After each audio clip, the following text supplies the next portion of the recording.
Just an hour before my sister-in-law's wedding, I went into labor, and my mother-in-law took my phone and locked me in the bathroom, saying to hold off for a while, so that I don't steal sister-in-law's spotlight and ruin her special day. A few hours later, I woke up in the hospital and my mother-in-law was begging me not to press charges, but oh boy, her face went pale when hubby announced this.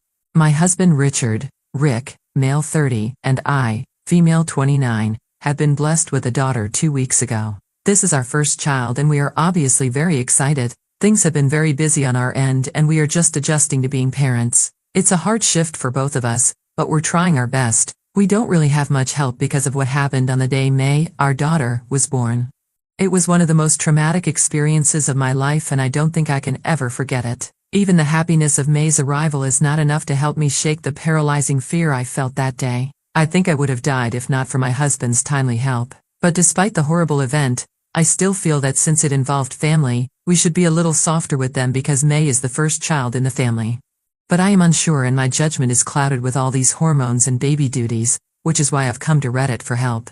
This story might be long and has a lot of characters, so please bear with me. Rick has 2 sisters, Anna and Emma, and both of them are younger than him. Anna is 28 and Emma is 24. I have a very good relationship with both of them and I think there is no animosity between us. We aren't very close since all of us are busy in our careers and don't meet that often. Emma doesn't even live in the same city as us, but we try to catch up once in a while and stay connected via texts or calls. Another important person in Rick's family, and in this story, is my mother-in-law, female, 53. While I am not on very good terms with Anna and Emma, Rachel is a different story altogether. We don't exactly see eye to eye, and I honestly think she has a problem with not just me, but with everyone. She's the biggest control freak you can imagine, and she just doesn't stop. She wants everything to go according to her whims and fancies. Her kids, all 3 of them, respect her wishes for the most part because she was the one who raised them after their dad abandoned them, so they try to make life easier for her and themselves. Moreover, if anyone dares to want something other than what she wants, she reacts, and the reaction can range from disapproval and moping to a full-blown meltdown with tears and tantrums. It gets difficult to deal with her, so I try to stay away as much as possible. Rick understands this. He knows his mother is problematic, so he lets me keep my distance and deal with her as I see fit. On my end, I might understand how he feels about her, even despite her controlling nature, so I let it be. She doesn't like me much, so she doesn't meddle in my life, and that suits us all. However, things got out of control a few days ago, and it was all because of her. Now, I don't think anyone can ever forgive her. On the day May was born, Anna was getting married. It was a lovely ceremony, and her husband Jonah, male, 30, is actually Rick's friend. He proposed to her around a year ago, and Anna had asked me to be a bridesmaid, and I had accepted. However, when Rick and I found out I was pregnant, I had to request her to ask someone else because I knew I wouldn't be able to manage it. This was almost 6 months after the proposal, so only 6 months before the wedding. I was 3 months pregnant by then. I had assumed I would get backlash from her for backing out halfway, but I knew I had to prioritize. I was extremely nervous and jittery before telling her. I feared our relationship would be strained forever, but to my relief and surprise, none of that happened. Anna was overjoyed when I told her. She actually forgot about her wedding for a while. When I told her I wouldn't be available for duties, her response was, "Obviously I'll be taking care of you." She even considered shifting the wedding because she didn't want me to miss it, which I would have if May had been born then. That ultimately didn't happen for a lot of reasons, and honestly, she shouldn't have done it anyway. It was a close call in the end, but she supported me throughout. Emma became the maid of honor, and I knew the 2 sisters were busy preparing for the wedding, so I didn't bother them much during the pregnancy, which was harrowing for me. Still, both stayed in touch as much as possible, and came over and supported me a lot. I feel a little guilty for not supporting Anna on the most important day of her life, yet she supported me the whole time. The only person who was a little pissy about the whole thing was my mother-in-law. I think she was annoyed I couldn't be the maid of honor anymore, which caused some disruption in the wedding preparations. That seemed like the only logical explanation and I got where she was coming from. But the hostility, for lack of a better word, continued even after Anna was okay with the pregnancy and my not being maid of honor. The bride wasn't mad in the slightest, but Rachel somehow started antagonizing me from that point on. It was weird, but I thought maybe I was on edge because of the hormones and she was on edge because of the wedding, and all this was just creating false narratives in my head. I ignored her as best as I could and things were mostly fine. Things got out of control literally and figuratively during the wedding. It was 2 weeks ago and I was pregnant out of my mind. My feet were swollen, my belly was huge and I felt like I would pass out. But I still wanted to attend the wedding because Anna wanted me there. I had asked her beforehand if she wanted me there because I wanted it to be her day. I told her the presence of a heavily pregnant woman might take the attention away from her and I didn't want that. Wedding days are for the bride and groom and I would hate to be the one to take away from that. When I told Anna this, she was actually offended and hurt. She said she couldn't believe I'd fill my head with this useless crap and not attend her wedding. She said she didn't care about attention or limelight. All she wanted was her family there to support her on her wedding day. She said, I had to come and not worry about drama. I knew she meant it. She's not the type to mince words. If she hadn't wanted me there, she would have been upfront about it. But she did. And she said so emphatically, and I believed it was my duty to be there for her. So even though I was physically uncomfortable, I knew I had to be there for her on her wedding day. I'm not going to lie.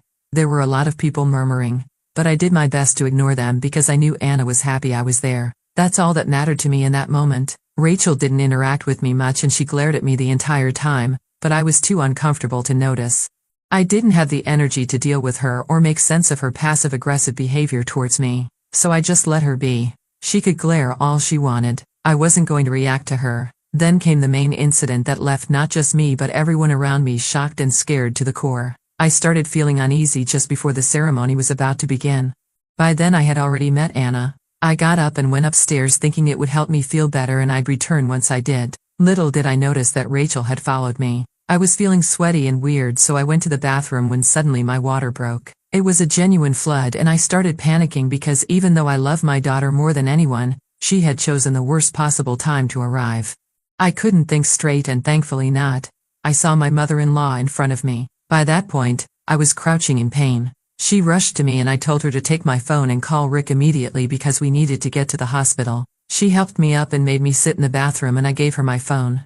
That's when she flipped. She said she'd make sure Rick came in an hour once the ceremony was over because she didn't want me to steal Anna's spotlight. I asked her if she was crazy and said there was no way I could handle this for an hour. I tried snatching my phone from her, but she locked me inside and took my phone with her. So there I was, pregnant with my child, literally on the way, in a bathroom, sitting on a toilet with no phone and no husband. I don't know how I didn't have a full-blown panic attack and thank God I didn't because I don't know what would have happened otherwise. I got up and gradually made my way to the door and started banging on it. I screamed and screamed, but since the washrooms were on the first floor and everyone was seated for the wedding by then, no one heard me. I screamed until my voice was gone but no one came. That's when I genuinely felt I was going to die and take my baby with me. I was exhausted, drenched, sweating like a pig and had no voice left. That's the last thing I remember. I don't know what happened after I had passed out from exhaustion. I don't even remember how I got to the hospital. I just know I did. I woke up a few hours later and I was in the hospital with Rick by my side sobbing. Took me a few moments to realize where I was and make sense of everything. When I saw Rick crying, I assumed the worst. Everything came flooding back. Mother-in-law locking me in the bathroom, my crying, and I thought May didn't make it. When Rick saw I was awake, he heaved a sigh of relief and started crying in my arms. I didn't know what to make of it and felt a sinking feeling in my stomach. Then I saw the nurse come in with a baby girl and I heaved a sigh of relief. I honestly wanted to slap Rick for messing with me like that, but he said he wasn't messing with me. He was just relieved I was okay because I was unconscious when he found me in the bathroom. I held my daughter for the first time and I don't think I'll ever be able to forget that feeling or that any better emotion than that exists in life. I just don't think anything will ever top what I felt in those moments. Rick didn't give me any details at that point and I'm grateful for that because I didn't have the energy to deal with it. I could faintly hear some commotion outside and I asked him what was up. He said mother-in-law was outside and wanted to come in and see her granddaughter. I told him what had happened in detail. I told him what she had done, how she had endangered our daughter for no reason. I also told him there was no way I was allowing her near my daughter ever. To me, she was dead. He said he knew everything. When he discovered me in that state, she broke down and told him everything. I told him that just because she broke down doesn't mean I was going to forgive her. He laughed and said his mother was dead to him from this point on, and that he was going to press charges for life endangerment. He said he would go the legal route and make sure she was punished for what she had done. When I heard him say that, I felt a weight lifted off my shoulders. I know he loves his mother, all three of them do, but after the stunt she pulled, which could have cost me and my daughter our lives, I was in no mood to forgive her. If Rick had chosen her over me, our marriage would have been over. There would be no coming back from that. And somewhere deep down, I anticipated that he might choose his mother because despite everything, she had worked very hard to raise them. Maybe I wasn't expecting him to stand up for me the way he did, but I'm not complaining at all. If anything, it has made me love him more, if that's even possible. I asked him how the wedding went and he said it went fine. Emma and Anna were waiting for him to call so they could visit us. I asked if Anna was mad and he laughed, saying I didn't have to worry about Anna at all. She's been beaming with pride and joy, claiming that her complete family was at the wedding and that May's birth was the best gift she could have received. I had tears in my eyes when he told me that, and I told him to call them immediately. Within a few minutes, Anna, Emma, and Jonah were at the hospital with me. The best part? Anna and Jonah were still in their wedding clothes, and Anna said there was no way she was going to pass up the chance to take a wedding picture with her niece. I started bawling full on, and it was such a heartwarming moment. After the picture, I apologized to Anna for ruining her day. She hugged me and said I was looking at it all wrong. I had made her day. I told her about mother-in-law's behavior ever since we announced the pregnancy, and Anna said the only thing I did wrong was not telling them sooner. Maybe they could have put a stop to her drama. I told her I didn't want to cause trouble and Emma chimed in, saying any amount of trouble was fine as long as I was safe. I have tears in my eyes even typing this because that's when I knew they loved me like family. I wasn't just Rick's wife to them, I was family. Anna is one of the best women I know. She's so secure, so happy. No wonder she is where she is today. I really don't know how Rachel is so different from her children. It's like they saw her and realized that's not what they wanted to become. It's weird, but I don't care. It was beautiful. Mother-in-law was still outside apparently and Anna had told her on her way in that she would make sure Rick and I pressed charges. Mother-in-law wanted to come in and meet May but I didn't want her anywhere near me. Anna said we needed to keep ourselves safe from her. Anna apologized to me feeling she hadn't addressed her mother's overprotective instincts or made it clear enough that she had no problem with my pregnancy. She said that if she had, maybe the incident could have been avoided. I told her she had made me feel safe and there was no way she was at fault. All the while, Rick was outside talking to mother-in-law. When I was discharged and came home with May, 2 or 3 days later, Rick told me what he and mother-in-law had talked about. He said he had informed her he would be pressing charges and that she could eat us because nothing would change that. He also told her she was never allowed in May's life. She was not her grandmother in any capacity. She chose to put my life and my unborn child's life in danger over an assumed slight that didn't even concern her. He also said all the money he had been giving her, mother-in-law was living off of Rick's and Emma's money, would be substantially reduced.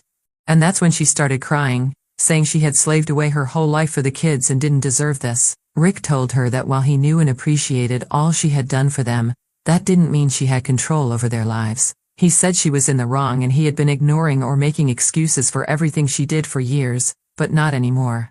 When it came to May and me, she needed to know she had crossed a huge boundary and proven she was not safe to be around, especially since Anna never had a problem. Rachel said that as a mom she understood that Anna hadn't wanted me there to steal the spotlight but Anna overheard and tore into her. So we are proceeding with the case that's for sure but Rick will handle it because I have a newborn to care for and can't be arsed with this drama.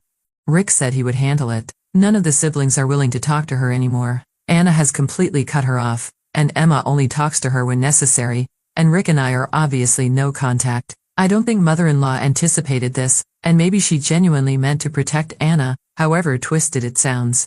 I'm not defending her, not in the least, but I still feel bad for her because it all backfired so horribly. Now a part of me wonders if they should talk it out with her because it feels wrong and bad to me. I don't know, maybe I'm not thinking straight. I know if I mention this to Rick he'll fly off the handle.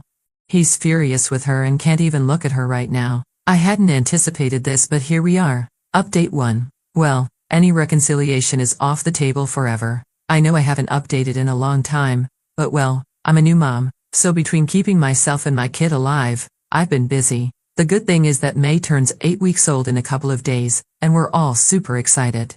Anna and Jonah have been real sweethearts helping Rick and me a lot. Emma had to go back to work but calls almost every day. May is literally the light of everyone's eyes. They dote on her and the group chat is full of her pictures. There's been no contact with mother-in-law. I convinced Rick not to press charges because we have too much on our plate and it wouldn't serve any purpose.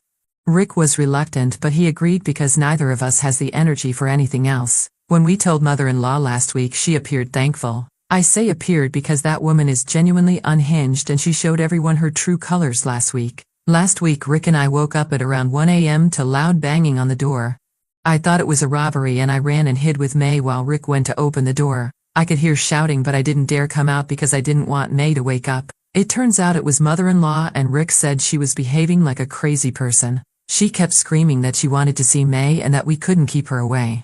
Rick said he had to threaten her with the police before she backed off. She was trying to force her way in. We immediately alerted Anna and Emma because if something was wrong with her, everyone needed to know. We were concerned, but honestly, it was for nothing. The next day, she sent us a disturbing text.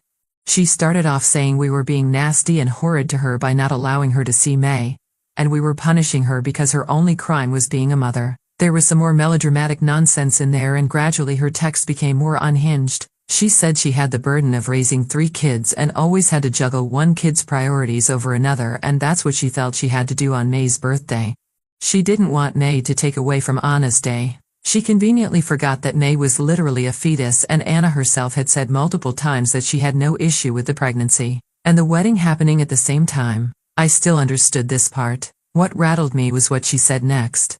She said she was worried that with May in our lives, she wouldn't be as important to her kids anymore. When I announced my pregnancy, she thought Anna would be mad because that's what a normal woman would feel. But when she saw we were all excited about both the pregnancy and the wedding, she didn't like it. Basically, she was saying that she didn't like that we were all happy together with each other and for each other. She wanted us to be jealous and competitive. She said that when she realized the due date would be near the wedding, she hoped Anna would be mad at us. And maybe that May wouldn't take everyone's attention, but that didn't happen and all everyone could talk about was May. She said she felt disrespected that a baby who wasn't even born had taken her place as the uniting factor for the siblings. She said more things and was still typing when I asked Rick to block her. I told him she was deranged and unsafe for me and all of us. I've had a constant headache since seeing those messages. I can't believe a woman over 50 is in competition with a 7-week-old baby. It doesn't make sense to me. And it doesn't have to because I'm done with her. I'm done making excuses for her behavior and trying to understand her motivations. She can go to hell for all I care. We forwarded the messages to Anna and Emma and they are disturbed too.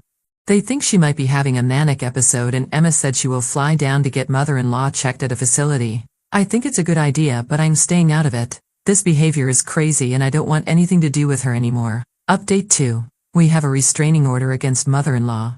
She didn't try anything again, but we're being cautious. Emma got her tests done and spoke to both a psychologist and psychiatrist. Everything is fine with mother-in-law. She was diagnosed with generalized anxiety disorder, but that was it. The doctor said there was no underlying medical reason for her behavior and suggested Emma take her to therapy.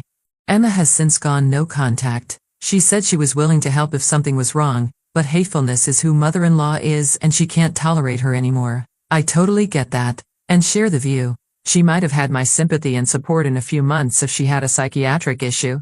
But now that's been ruled out, we know this is who she is. There's no reconciling with that. This is why we took a restraining order. For Rick and me, May's safety is of utmost importance, and mother-in-law has proven twice she's not safe. Moreover, she has ill will towards May specifically. So we have to be even more careful they don't come into contact. I think this will be my last update and I hope I never have anything more to share about this entire episode.